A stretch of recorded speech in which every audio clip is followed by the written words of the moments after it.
କେତେ ଜୋରେ ହେଉଛି ଦେଖ। ହାଇ ସାଙ୍ଗମାନେ ସକାଳୁ ସକାଳୁ ସମସ୍ତଙ୍କୁ ଗୁଡ୍ ମର୍ଣ୍ଣିଂ। ଆପଣମାନେ କେମିତି ଅଛନ୍ତି? ଆପଣମାନେ ବହୁତ ଭଲରେ ଥିବେ ନା? ମୁଁ ବି ବହୁତ ଭଲରେ ଅଛେ। ଆଜି ସକାଳରୁ ଏତିକି ବର୍ଷା ହେଉଛି ଆଉ ଆପଣମାନଙ୍କୁ କାଣା କହିବି। କାଲି ତ ଆପଣମାନଙ୍କୁ କହୁଥିଲି ପୁରା ଅନ୍ଧାର କରିଛି ବୋଲିକରି, ହେଲେ କାଲି ବର୍ଷା ନାହିଁ, ଆଜି ଅନ୍ଧାର ନାଇଁ କରିକି ବର୍ଷା ହେଉଛି। ଆଜି ରାତିରୁ ବହୁତ ବର୍ଷା ହେଉଛି। ଆଉ ମୁଁ ଆକ୍ଚୁଆଲି ଗଧାପଧା କରି ରେଡ଼ି ହେଇସାରିଲିଣି। ମୋର ପୁଅ ପାଇଁ ଆଜି ଇଆଡ଼େ ପକୁଡ଼ି କରିଦେଇଛି।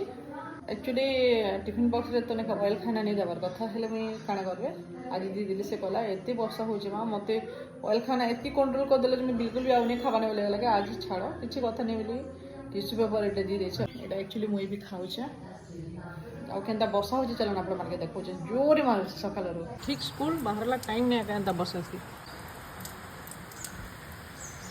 कितने जोरे होची देखो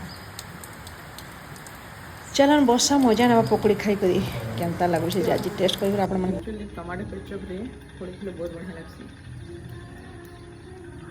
बहुत बढ़िया लागू से रियली आम घरे छणाछुणी पूरा पूरी कम हेसी बाहर खाना तो बिल्कुल भी एलाउड है नहीं और विश्वास नहीं करेंगे ये 10 ରୁ 15 दिन पर ऑयल कढ़ीटा बसुचे बाबूर यहाँ फरमाइशटा पूरा करवा माँ एत जोरे वर्षा हो पकड़ी पकड़ा टे छाण वाला मुझे छाणी दूचे तथा टिश्यू पेपर दूचे जिते एक्सट्रा ऑयल थी सब एब्जॉर्ब हो गरम गरम पकड़ी टमाटो केचप खाले एत बढ़िया लगे काणे कहबी इे किसी फ्रुट्स नहीं देवाने काजू बादाम देचे बाबू शीघ्र शीघ्र चले एत वर्षा हो केन्ता जा मोर पिला मत भी चिंता लगला वर्षा हो भिजी भिजी खुलुचे खुलुचे देखो बैग देख मोटा वर्षा भी नहीं शीघ्र शीघ्र पले जाओटा है खुलुचे धन मुई यार भिजबी कि तु तो रेणीकोट पिंधु वर्षा हो सांग मैंने मत पिला भिजी भिजी जाऊँ पूरा बाबू टे देखी जोरे जाओटा हाँ देख जुबू माकड़ गोटे देख हाँ वर्षा भिजुचे माकड़ एक्चुअली हनु माकड़ नहीं से